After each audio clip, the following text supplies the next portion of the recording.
بسم اللہ الرحمن الرحیم۔ ہجرت کے دوسرے سال رمضان شریف کے روزے فرض ہوئے۔ جس سال ہجرت کے روزے فرض ہوئے اسی سال ہی فطرانے کا حکم بھی دیا گیا۔ فطرانہ یا فطر سے ہے، اس کا معنی ہے کھولنا، یعنی روزہ کھولنا۔ افطار اسی سے ہے، افطار روزہ افطار کرے تو روزہ کا کھولنا، لغوی معنی اس کا یہ ہے۔ تو فطرانہ اس کی نسبت روزوں کے ساتھ اس طرح کہ جب پورا مہینہ ہم روزہ رکھتے ہیں اور روزے کے نہ کھانے اور پینے کی پابندیاں ہوتی ہیں، تو جب یہ مہینہ گزر جاتا ہے اور آگے یکم شوال ہوتا ہے تو یہ کھانے پینے کی پابندی اٹھ جاتی ہے، گویا پورا دن ہی افطار کی اجازت ہوتی ہے۔ تو اس بات پر کہ یہ ایک مہینہ اللہ رب العالمین نے جو ہمیں کھانے پینے کی پابندی لگائی تھی دن کے وقت، تو اللہ کے حکم سے ہم نے اس پابندی کا احترام کیا اور اس کے پابند رہے، اور مالک کا اب شکر ہے کہ اس نے ہمیں آگے یعنی اوپن ڈیز دے دیے، پورا دن ہی افطار کے لیے دے دیا۔ تو یہ شکرانے کے طور پر اللہ رب العالمین کی رضا کے لیے جو صدقہ کیا جاتا ہے اس کو فطرانہ کہتے ہیں۔ فطرانہ یہ ایک طرح کا، یہ بھی ایک زکوٰۃ کی ہی قسم ہے، اور تھوڑا سا اس سے فرق ہے کہ زکوٰۃ جو ہے وہ مال پر ہوتی ہے اور فطرانہ جو ہے یہ افراد پر ہوتا ہے، یعنی اس میں مال کی جو ہے وہ کوانٹٹی دیکھی جاتی ہے، تعداد دیکھی جاتی ہے کہ مال تجارت کتنا ہے، سونا کتنا ہے، چاندی کتنی ہے، تو پھر اس پر زکوٰۃ ہوتی ہے، 2.5% نکالا جاتا ہے۔ جبکہ فطرانہ میں جو افراد خانہ ہیں، گھر کے جتنے ممبر ہیں، گھر کی فیملی کے جتنے افراد ہیں، ہر فرد پر ہے، چاہے وہ کروڑ پتی کیوں نہ ہو، اس کی ایک کیفیت اور اس کی ایک تعداد جو متعین کر دی گئی ہے، اس کے مطابق فطرانہ ادا کرنا ہے۔ زکوٰۃ میں اور اس زکوٰۃ میں، فطرانے کی زکوٰۃ میں ایک فرق یہ بھی ہے کہ زکوٰۃ جو ہے اس کے مال پر پورا سال گزرنا ضروری ہے، جبکہ فطرانہ کے لیے پورا سال گزرنا ضروری نہیں ہے۔ اگر کوئی آدمی یعنی یہ عید والے دن جو عید الفطر ہے اس میں یہ ادا کرنا ہوتا ہے یکم شوال کو، تو اگر کوئی آدمی ایک دن پہلے یعنی 29ویں یا 30ویں روزے وہ غنی ہوا ہے اور اس کے پاس چاندی کے اعتبار سے وہ صاحب نصاب ہو گیا ہے، تو اس پر جو ہے فطرانہ ہے، حتیٰ کہ وہ عید الفطر والے دن صبح صادق کو امیر ہو گیا، غنی ہو گیا، اللہ نے غنی فرما دیا، تو اس پر فطرانہ ہے۔ اس طرح ایک آدمی پورا سال غنی رہا ہے، خدا نہ خواستہ کوئی ایسا حادثہ پیش آیا ایک دن پہلے، وہ تو خود بیچارہ فقیر ہو گیا، اب اس پر بھی زکوٰۃ نہیں ہے، اسی طرح فطرانہ نہیں ہے۔ اسی طرح گھر کے جتنے افراد ہیں ان پر ہے، اگر کوئی بچہ اسی دن پیدا ہوتا ہے، بالکل چھوٹا بچہ، تو اس پر بھی ہے۔ ایسے ہی اگر خدا نہ خواستہ کوئی بندہ اس دن فوت ہو جاتا ہے یعنی صبح عید سے پہلے تو اس پر بھی نہیں ہے۔ اگر کوئی ویسے خوشی سے کرنا چاہے صدقہ تو ایک الگ بات ہے۔ تو اس صدقہ فطر کے جو فوائد ہیں، اس کے مقاصد ہیں، وہ بڑے واضح ہیں۔ حضور نبی پاک صلی اللہ علیہ وسلم نے فرمایا، حضرت انس رضی اللہ تعالیٰ عنہ سے مروی ہے کہ حضور نبی پاک نے ارشاد فرمایا، 2 بڑے مقصد ہیں اس کے۔ ایک تو جو صدقہ فطر ادا کرتا ہے ایک فائدہ اس کا ہے، اور دوسرا فائدہ معاشرے کے غریب، نادار، مسکین اور یتیم جو ضرورت مند ہیں ان کا فائدہ ہے۔ مثلاً حضرت انس رضی اللہ تعالیٰ نے فرمایا کہ حضور فرمایا کرتے تھے کہ جو بندہ صدقہ فطر ادا نہیں کرتا اس کے روزے جو ہیں وہ زمین آسمان کے درمیان معلق رہتے ہیں، لٹکے رہتے ہیں، یعنی اللہ قبول ہی نہیں فرماتا۔ آپ اندازہ لگائیں، میں اس سے سوچ رہا تھا کہ آج حقیقت بات یہ ہے کہ جو موجودہ دور میں ہماری تبلیغ ہے نا، تنظیمی طور پہ، تحریکی طور پہ جماعتیں کام کر رہی ہیں، یہ جو افراد نے معاشرہ کی ضروریات کی کفالت ہے نا، وہ ہماری تبلیغ کا حصہ نہیں رہی، جبکہ حضور نبی پاک صلی اللہ علیہ وسلم کا جو دین ہے، سرکار دو عالم صلی اللہ علیہ وسلم کی جو تبلیغ ہے، آپ قدم قدم پہ دیکھیں گے کہ غریبوں کا خیال کیا گیا، ناداروں کا خیال کیا گیا، کہیں زکوٰۃ دو، کہیں پہ عشر دو، کہیں پہ فطرانہ دو، کہیں پہ جناب قربانی کی کھالیں آ گئیں وہ غریبوں کو دو۔ تو پورا سال ہی اگر آپ دیکھیں تو غریبوں کی کفالت کا خیال کیا گیا ہے، احساس دلایا گیا ہے۔ اور رسول اکرم صلی اللہ علیہ وآلہ وسلم نے فرمایا کہ مساکین، اس کے علاوہ بھی فرمایا کہ مساکین کی مدد کرنے والا وہ مجاہد فی سبیل اللہ کی طرح ہے، یعنی غریب اور یتیم اور مسکین لوگوں کی مدد کرنے والا وہ ایسے ہیں جیسے جہاد میں مجاہد بن کے گیا ہوا ہے۔ اور ایک جگہ پہ حضور نے فرمایا اس کی کیفیت یہ ہے اور اس کی حیثیت یہ ہے، جو غریبوں یتیموں کا خیال کرتا ہے، فرمایا وہ اللہ کی نظر میں ایسے ہے جیسے کوئی بندہ مسلسل روزے رکھ رہا ہے، صائم الدہر کے مقام پہ اللہ پاک اس کو مقام عطا فرما دیتا ہے۔ تو یہ صدقہ فطر جو ہے، ایک تو یہ کہ جو صاحب حیثیت، صاحب نصاب آدمی صدقہ فطر ادا کرتا ہے، اللہ پاک اس کے روزے قبول فرماتا ہے۔ ایک جگہ پر یہ بھی فرمایا گیا کہ جو کمی بیشی رہ جاتی ہے نا روزوں میں، مثلا جھوٹ بولا گیا، غیبت ہو گئی، اور اسی طرح کوئی روزے کے جو آداب ہیں ان میں کمی بیشی ہو گئی، تو اللہ تعالیٰ صدقہ فطر کی وجہ سے اس کمی بیشی کو معاف فرما دیتے ہیں۔ تو ایک تو یہ فائدہ ہوا کہ اس کے روزے قبول ہو گئے، اور دوسرا فائدہ یہ ہوا کہ معاشرے کے جو غریب نادار لوگ ہیں ان کا بھلا ہو جاتا ہے۔ اور صدقہ فطر میں یہ بات بھی پیش نظر رہنی چاہیے کہ جیسے قربانی کے جانوروں میں تنوع ہے نا، یعنی انواع و اقسام ہیں کہ آپ بکرا بھی دے سکتے ہیں، دمبا بھی دے سکتے ہیں، آپ گائے بھی کر سکتے ہیں، بیل بھی کر سکتے ہیں، اونٹ بھی، مختلف جانور ہیں۔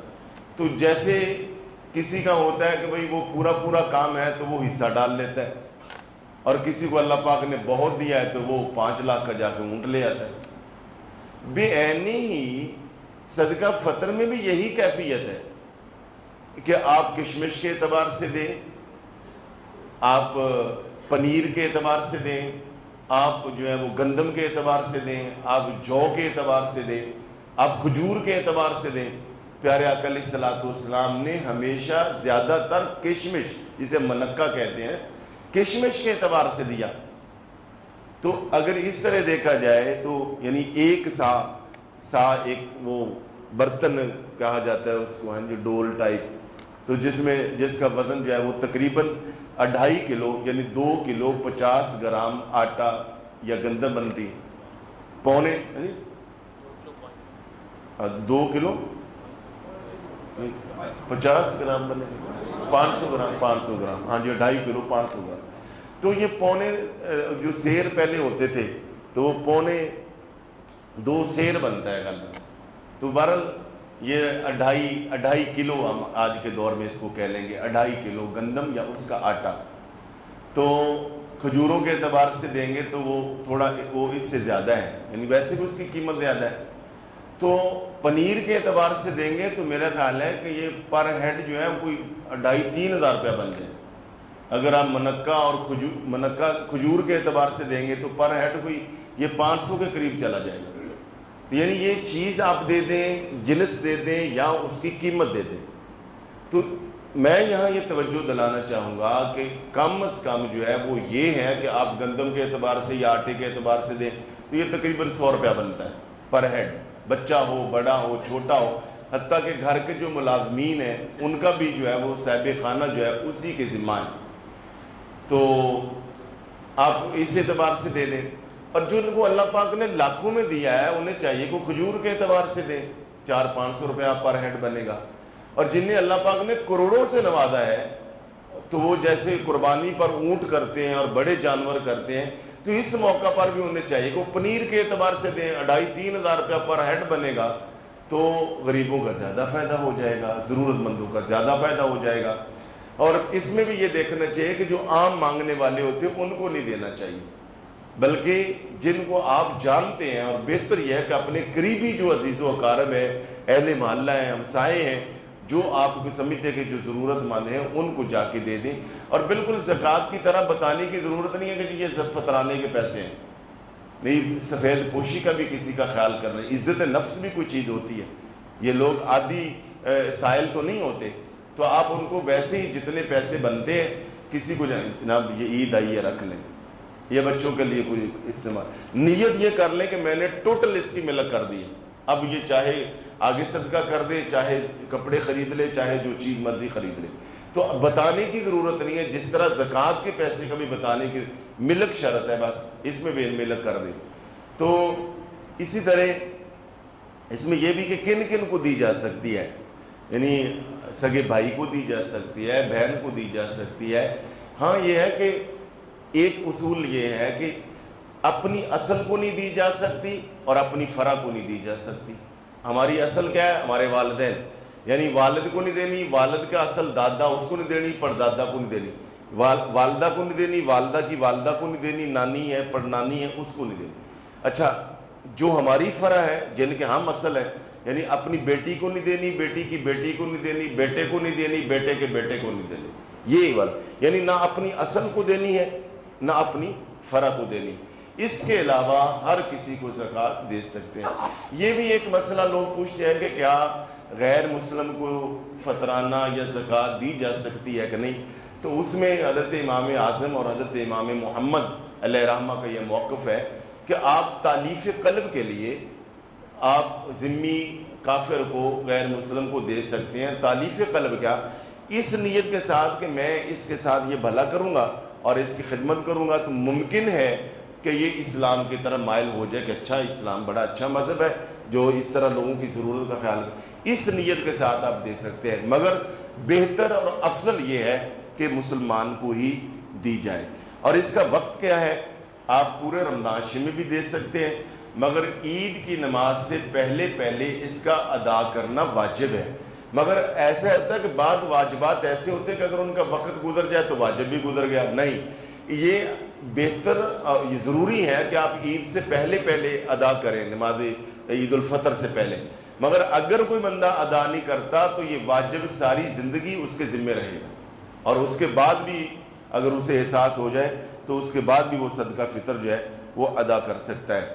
تو الغرض میں پھر یہ توجہ دلاؤں گا، اور بلکہ اگر اسے میں کہہ رہا ہوں اتنا بڑا اسلام کا نظام ہے کہ دو چیزیں یعنی زکوٰۃ اور صدقہ فطر اگر صحیح طریقے سے لوگ اپنی حیثیت کے مطابق ذمہ داری سے نکال لیں اور ذمہ داری کے ساتھ اس کو جو ہے وہ ضرورت مندوں تک پہنچا دیں، عید الفطر والے دن ہر بندہ برابر کا کھانا کھا سکتا ہے، برابر کے کپڑے پہن سکتا ہے۔ اور یہ ہے بھی اسی لیے کہ آپ معاشرے کے جو نادار لوگ ہیں ان کو اپنی خوشیوں میں شریک کریں اور ان کو آپ دیں تاکہ وہ سیلیبریٹ کریں۔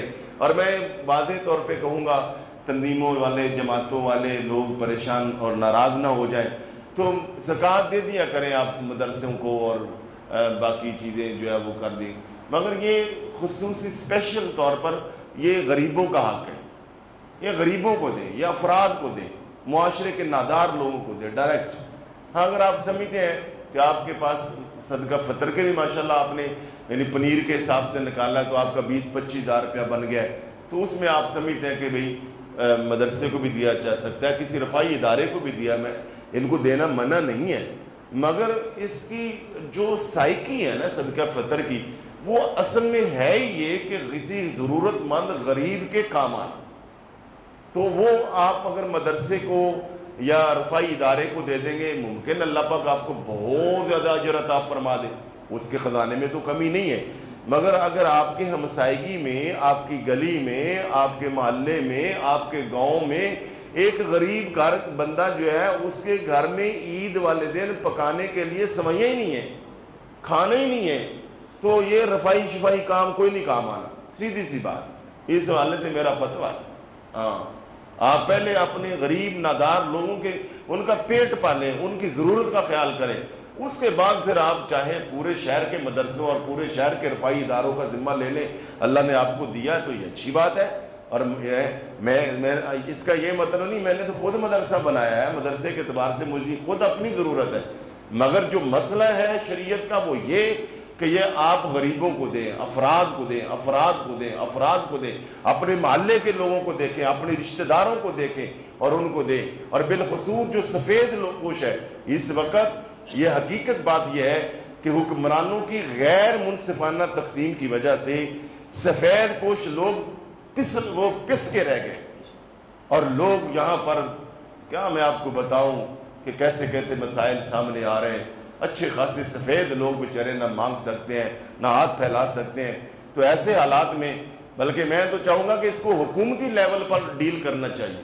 گورنمنٹ کو حکومتی لیول پر اس کا پلان کرنا چاہیے، ڈیزائن کرنا چاہیے، پورے محکمے ہونے چاہیے. اگر زکوٰۃ کتنے کروڑوں اور اربوں روپے زکوٰۃ کٹتی، پتہ نہیں کہاں چلی جاتی، وہ پتہ نہیں کہاں گئی.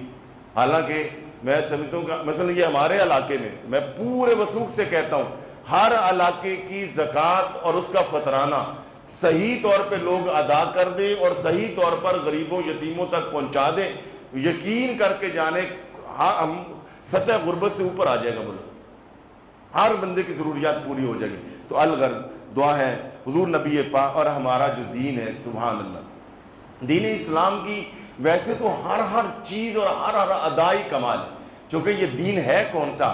یہ دین وہ ہے کہ فرمایا ان الدین عند اللہ الاسلام، جسے سونے رب نے، پیارے اللہ پاک نے اپنے لیے پسند فرمایا ہے، ہمارے لیے پسند فرمایا ہے. اور سارے ادیان سے زیادہ محبوب دین یہ ہے، اور سارے نبیوں سے زیادہ محبوب ہمارے پیغمبر علیہ الصلوۃ والسلام ہے. اور آپ کی وساطت سے آپ کی امت اللہ کو سب سے محبوب ہے. اور اس کی پہچان ویسے میں نے کیا کہ دین اسلام کی ہر تعلیم ہی روشن ہے، بڑی واضح ہے. مگر دو چیزیں بڑی اہم ہیں، وہ اسلام کا ترا امتیاز اور ان جیسا کسی اور دین میں یہ ہے ہی نہیں. ایک حسن اخلاق اور ایک سخاوت، یہ دو چیزیں. اور حقیقت بات یہ ہے کہ حسن اخلاق والا بندہ اور سخاوت والا بندہ عبادات میں کوئی کمی بیشی بھی رہ جائے نا تو اللہ اس سے دوستی فرما لیتا ہے. اور اگر ایک بندہ بخیل ہو اور اخلاق ٹھیک نہ ہو اور ہر وقت جو ہے وہ اس کے چہرے پر 12 بجے رہے اور اس سے بھی لڑتا رہے، اس کا بھی گلہ، اس سے بھی کیننا، اس سے بھی بغض، وہ چاہے دن رات تہجدیں پڑھتا رہے، اللہ کی اس سے دوستی نہیں ہو سکتی. تو سخی سے اللہ کی دوستی ٹوٹتی نہیں ہے اور بخل سے اللہ پاک کا تعلق بنتا نہیں ہے.